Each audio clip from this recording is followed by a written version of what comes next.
से निकल पड़े।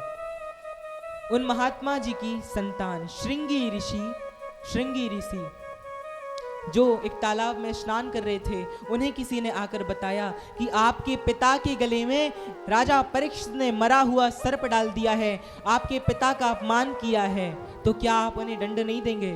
तो श्रृंगी ऋषि ने राजा परीक्षित को श्राप दिया कि हे राजा परीक्षित, आपके 7वें दिन सर्प के डसने से ही मृत्यु हो जाएगी।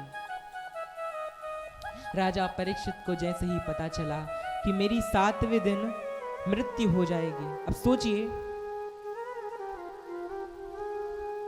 राजा परीक्षित को जैसे ही पता लगा कि 7वें दिन हमारी मृत्यु हो जाएगी, तो राजा परीक्षित संसार वालों के पास नहीं गए।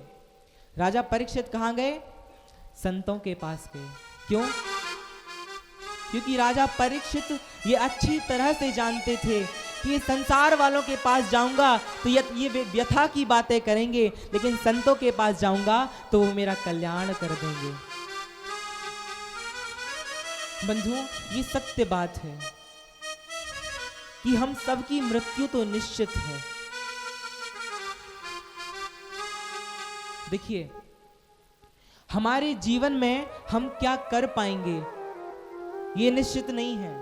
हमारे जीवन में हम कितनी सफलता पा पाएंगे ये निश्चित नहीं है। हमारा ब्याह होगा ये निश्चित नहीं है। हमारा बेटा बेटी होगी ये निश्चित नहीं है। पर हमारी मृत्यु निश्चित है, वो निश्चित है।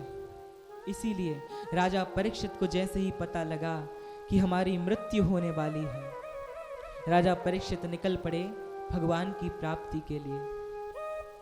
देखिए, इस संसार वालों को आप कुछ भी बताएं, आपको कोई भी बीमारी हो, इस संसार वाले कोई समाधान नहीं देंगे। और बल्कि एक आदमी था, ध्यान से सुनिएगा, एक आदमी था, अब वो हॉस्पिटल में पड़ा हुआ था। तो उस आदमी के रिश्तेदार उसे देखने आए। कैसे? उस आदमी को उसके रिश्तेदार देखने आए और कहा, रिश्तेदारों ने उस आदमी से कि भैया क्या हो गया तुम्हें, बड़े बीमार हो गए हो, डॉक्टर बता रहा था कि तुम्हारे परिजन की तबीयत ठीक नहीं है, क्या हो गया भैया? तो रिश्तेदार उस आदमी से पूछ रहे हैं कि क्या हो गया, कैसे चोट लग गई? तो उस आदमी ने रिश्तेदारों से कहा, भैया बाथरूम में गिर गए थे। तो रिश्तेदारों ने कहा, अच्छा बाथरूम में गिर गए थे, चोट तो लगी होगी। अब संभव सी बात है कि बाथरूम में वो व्यक्ति गिरा है तो चोट तो लगी ही होगी, मजा तो आया नहीं होगा। ऐसी बातें, विचित्र बातें ये संसार वाले करते हैं। इन्हें तुम पूरी लिस्ट बता दो कि ऐसा हुआ वैसा हुआ, तब जाकर ये संसार वाले समझते हैं। तो राजा परीक्षित को जैसे ही पता लगा कि 7वें दिन हमारी मृत्यु हो जाएगी, तो राजा परीक्षित सीधे संतों के पास गए। और राजा परीक्षित कहां पहुंचे? सुखदेव जी के पास। तत्रा भवद भगवान व्यास पुत्रो, अर्थात सुखदेव जी के पास गए।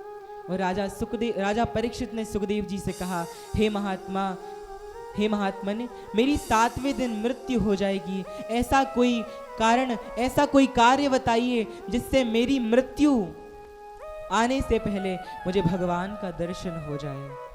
सुखदेव जी ने राजा परीक्षित को श्रीमद् भागवत कथा सुनाई।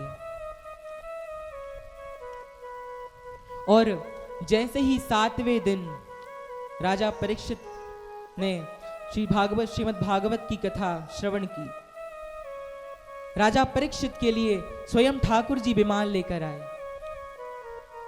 और राजा परीक्षित ने जैसे ही 7वें दिन कथा पूरी की, श्रवण की, उसी दिन एक काला सर्प आया और राजा परीक्षित को डस लिया। और राजा परीक्षित भगवान के पास चले गए। बोली राजा परीक्षित भगवान की जय हो। श्री मुरलीधर भगवान की जय, श्री भागवत भगवान की जय। जय जय श्री राधे, जय जय श्री राधे, जय जय श्री राधे श्याम।